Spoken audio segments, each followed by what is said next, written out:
When I think about the storm and the levee failure, knowing that the same way you can teach children about butterflies and rainbows, that you're teaching them something when you don't give them food and water.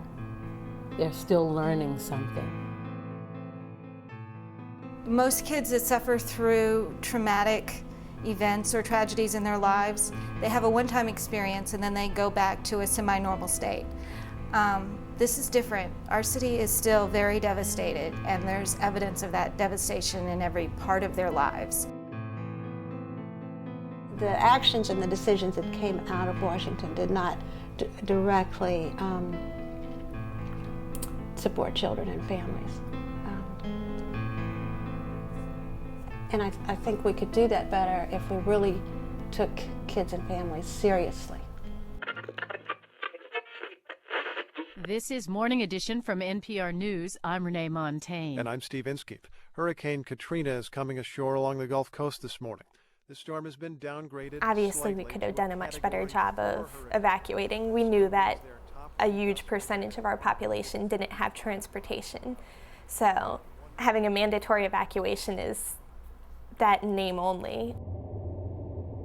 I lived in the lower ninth ward.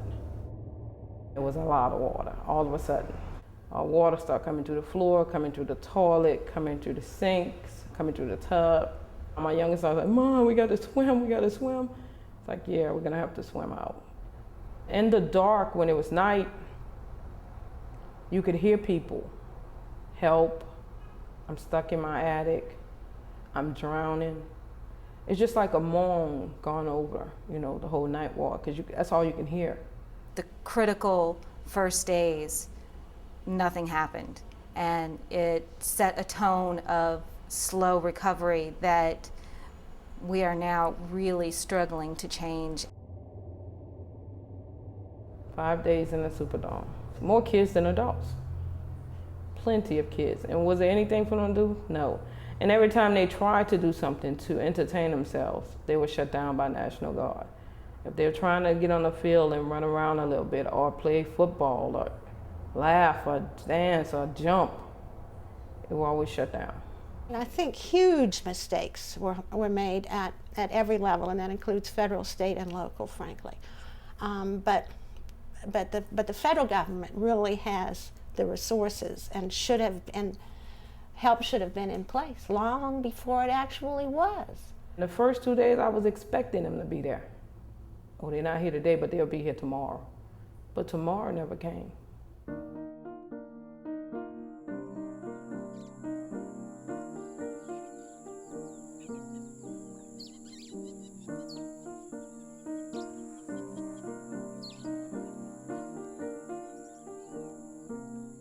The response wasn't for the children. It was really about getting business back. And you can't get business back if people can't do something with their children. So the parks, the schools, the libraries, those things needed to be up and running. There are neighborhoods with no care, so as people return, they're looking to see what are the various pieces. Is there health care? Is there child care? In New Orleans proper, Orleans Parish, we lost 80% of our child care capacity. And in the 5-parish area of Greater New Orleans, we lost half. We did make an effort in the first several months to access FEMA money to help rebuild some of the child care centers that had been destroyed, but we never could get a positive response that would lead us to move forward. A quality, nurturing environment sets the stage for the rest of your academic life, and definitely sets the stage for the rest of your emotional life. They work more, they go higher in school, they're better paid as employees, they have more stable families. There's a really large need, indescribable need for mental health care for children suffering the loss and returning home and going through the grieving process. Whenever it rains, there's inconsolable crying on the children's parts. One little boy told me Katrina ripped the skin off of his house. He's 4. He was talking about the siding on the house, and to him it was skin. It was estimated that some 45% of the kids and the teenagers would be suffering from post-traumatic stress disorder by the end of the first year at some level or another. There's no way the mental health system can keep up with that. Charity Hospital, which was the main source of care for the uninsured in New Orleans, is permanently shuttered and it's not coming back.